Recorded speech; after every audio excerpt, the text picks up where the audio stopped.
Este viernes a las 6 de la tarde, Pablo Menotti, historiador, periodista, va a presentar en nuestra ciudad, en San Pedro, en el Centro Cultural Abelardo Castillo, su segundo libro que tiene un título que ya llama la atención y que seguramente en su desarrollo encuentra una historia que nos resulta, para la gran mayoría, ajena o lejana.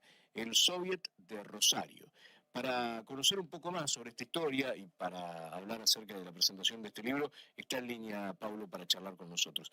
Menotti, ¿cómo te va? Gabriel Stringini y Jimena Calvete están en línea para charlar con vos. ¿Cómo estás? ¿Qué tal? Buenos días, Gabriel. Bueno, muchas gracias por la comunicación. Justo estaba de paseo en Buenos Aires y bueno, me sorprendió. No sé si escuchan ruido de fondo. No, sí, se escucha bien, no te preocupes. Bueno. Se escucha perfecto. Bien. Bueno, contanos un poco acerca de esta historia que tiene ya más de un siglo y que se enmarca obviamente en un contexto muy particular del mundo, pero contanos de qué se trató el Soviet de Rosario. El Soviet de Rosario fue la ocupación de la municipalidad, la toma de la municipalidad de Rosario por un grupo de estudiantes y obreros anarquistas el 7 de febrero de 1921. Sí. Entraron, legislaron, hicieron leyes a favor de los trabajadores, hicieron que los que habían sido despedidos de la municipalidad fueron retomados y cambiaron algunas direcciones de hospitales en esa época de Rosario. La toma del Soviet de Rosario duró muy poco, terminó a las 5 de la madrugada y para las 3 de la tarde los soldados del regimiento 11 que estaba a una cuadra más o menos de ahí, los desalojaron.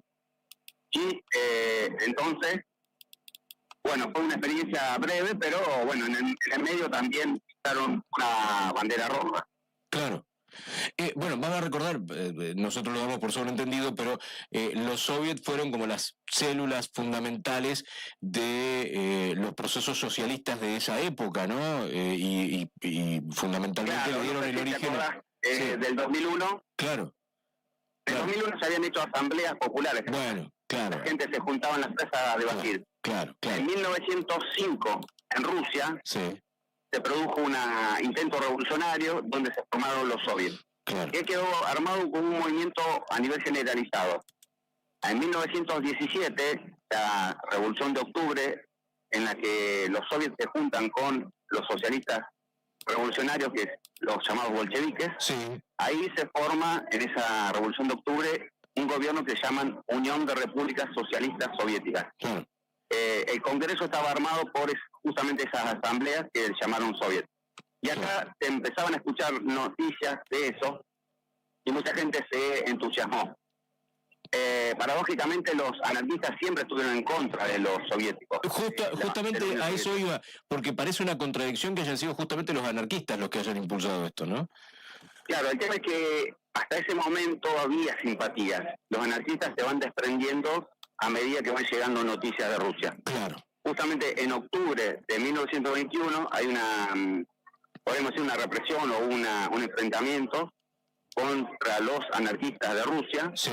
Y ahí ya definitivamente los anarquistas se alejan, casi todos, porque el grupo que hace este soviet son los llamados anarco-bolcheviques. Claro. Que quedan simpatizando con la Revolución Rusa y con el gobierno que forma después, ¿cierto? Claro. ¿Qué pasó en ese momento o qué contexto sociocultural, sociopolítico, económico tenía Rosario para que estuvieran dadas las bases para que esto sucediera? Porque, bueno, obviamente visto a 100 años de distancia parece parte de una ficción, pero esto efectivamente sucedió. ¿Qué pasaba en ese momento en Rosario para que se dieran las condiciones para que esto pasara? Bueno, no solamente en Rosario, sino todo el mundo. Recordemos que había sucedido la Primera Guerra Mundial, que había trastocado económicamente el mundo y la Argentina. Estaba pasando la Revolución Rusa, que también conmovía a todo el mundo. En la Argentina se estaba dando, por ejemplo, un ciclo de huelgas, el más agitado y violento que tuvo, es la Semana Trágica, pasó en esa época, la Patagonia Rebelde, las huelgas de la Forestal, Gualeguaychú, o sea, un montón de lugares, incluso en San Pedro también. En un momento fuimos a contar sobre las huelgas, donde hay muertos también. Eso es lo que está pasando también en Rosario. En Rosario en 1918, por ejemplo, hay una huelga de policía y los policías confraternizan con los anarquistas. Algo que hoy es impensable poder siquiera imaginarlo, ¿no? Claro. Sí, porque esa es otra imagen que viene de Rusia también, los soldados confraternizando con los trabajadores. Claro. Y bueno, esa es otra cosa. También hay una gran masacre en una plaza de Rosario. La policía a carga de caballería con sable en mano los ataca. Bueno, hay una lucha por el control del trabajo. En los puertos se está tratando de controlar quiénes son los que entran y quiénes no entran a trabajar, para tratar de sacar a los agitadores, que no son solamente anarquistas, sino también sindicalistas revolucionarios y socialistas. Bueno, eso es más o menos lo que está pasando. Y bueno, a nivel cultural, después también en el mundo empiezan la época de las vanguardias, es decir, bueno, el futurismo, el surrealismo. Sí. Del futurismo tenemos las recordadas películas de Eisenstein, sí. Un futurismo que va para la derecha y otro para la izquierda. Bueno, hay toda una gran movida que se genera sobre el estilo de la década de 1920 y perdura durante varios años. Claro. De la sinopsis del libro, no lo he leído todavía, te reconozco esto, te lo voy a hacer seguramente en estos días, pero me llama la atención la mención a dos nombres que después tienen bueno, una identificación muy clara con Rosario, y te quiero preguntar exactamente cómo se dio eso, porque señalas, y forma parte del libro, que en una irrupción de soldados de un regimiento fueron los del regimiento 12 que depusieron a los rebeldes del Soviet, y quienes los defendieron fueron Rafael Bielsa y Claudio Newell. ¿Quiénes eran Rafael Bielsa y Claudio Newell? Porque son dos apellidos que obviamente están muy ligados a Rosario, ¿no? Claro, bueno, Claudio Newell es el hijo de Isaac, que es el Newell que viene a Rosario a trabajar cuando se está construyendo el tren, y se da cuenta que hace falta una escuela, y funda la escuela de la que después sale el club. Claro. Pero funda Claudio Newell, el hijo. O sea, club Newell's Old Boys significa los que fueron los veteranos de la escuela. Y se hace muy amigo de Rafael Bielsa, que es el abuelo de los actual Bielsa, el abuelo de Marcelo, de Rafael y de María Eugenia. Era una persona muy reconocida. En esa época se está formando la facultad, las facultades de Rosario de Ciencias Médicas, Ciencias Económicas e Ingeniería. Y Rafael es un abogado, pero es un conferencista reconocido y ya es profesor de esa facultad. Lo que está pasando es que Claudio Newell es un dirigente radical. En esa época el intendente lo ponía directamente el gobernador, y el Consejo Deliberante estaba dominado por el Partido Demócrata Progresista. Los demócratas progresistas habían echado gente de la municipalidad y querían bajar los salarios. Y eso había avivado cada vez más esa agitación social que había. En esa época se estaba dando la República de la Forestal. Entonces, el gobernador Mosca le había ofrecido a Claudio Newell si quería ser intendente, y este lo había rechazado. Pero viendo lo que estaba pasando, por un lado se decide a salir a defender a estos anarquistas.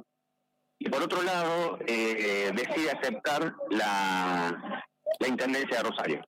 Y ahí pone de paño frío, es decir, da marcha atrás con los despidos, da marcha atrás con intentos de rebaja de sueldo. Lo que está pasando, que me olvidé decirte también en Rosario, es que está muy conmovida. La gente está en la calle, tumban los tranvías, los prenden fuego, agarra tiros con la policía, le sacan de la mano los fusiles a los soldados. La ciudad está totalmente conmovida. Y entonces me parece que ahí interviene Claudio Newell y Rafael Bielsa, y ahí hay muchas acusaciones de parte de los socialistas de que hay lazos fuertes entre radicales y anarquistas. Entonces, bueno, ahí es donde aparecen estos personajes de Rosario. Claro. Qué historia apasionante y qué entramado que con el paso del tiempo, bueno, obviamente va resultando difícil de poder comprender a ojos de hoy, ¿no? Porque estás hablando de figuras del radicalismo de esa época que terminan defendiendo a los anarquistas. Hoy sería algo absolutamente impensado, una cosa semejante, ¿no? Digo, cómo fueron cambiando las posiciones políticas con el paso de los años. Interesantísimo, la verdad, una historia apasionante que vas a estar presentando acá en San Pedro mañana a las 6 de la tarde. Sí, mañana a las 6 de la tarde ahí en el Centro Cultural Abelardo Castillo. Buenísimo, buenísimo. Estaremos allí para acompañar esa presentación. Siempre un gusto charlar con vos, Pablo, un tipo comprometido con su tiempo y con la relectura de la historia, así que siempre un gusto poder escucharte. Un abrazo grande y gracias por atendernos. Bueno. No, muchísimas gracias a ustedes y bueno, lo esperamos mañana. Muchas gracias, muchas gracias. Pablo Menotti, historiador, periodista, quien va a estar presentando mañana en San Pedro, en el Centro Cultural Abelardo Castillo, su libro El Soviet de Rosario. Esta historia fascinante, ¿no? De un grupo de trabajadores que, ante una serie de condiciones que entendían que eran apropiadas, decidieron armar un soviet. Bueno, para los que obviamente no tienen ni idea de lo que estamos hablando de la célula neurálgica de lo que después terminó siendo la Unión Soviética, ¿no? La Unión Soviética era un soviet que dependía de otro soviet que dependía de otro soviet. Es bien un organismo celular, organizaciones, asambleas sociales y barriales que se iban constituyendo en distintos lugares y que después iban eligiendo cada una de ellas sus representantes que formaban un soviet de la ciudad y esos representantes se iban a formar un soviet de la región y esos representantes iban a formar un soviet de la Unión Soviética. Bueno, eso lo quisieron hacer en Rosario, obviamente le mandaron al ejército, a la mitad los mataron y los otros, los que sobrevivieron, los terminaron defendiendo. Estos personajes, de ahí lo interesante también de saber el devenir de la historia, ¿no? Como el hijo del Newell que fundó Newell's, claro, que era radical, terminó defendiendo a los anarquistas, y como el abuelo de los Bielsa, del técnico de fútbol, del ex canciller, era el otro que terminó siendo terminó siendo sus defensores en esos juicios. Una historia apasionante que ocurrió muy cerca de San Pedro, aquí en la ciudad de Rosario, y que va a ser contada por Pablo Menotti mañana a las 6 de la tarde.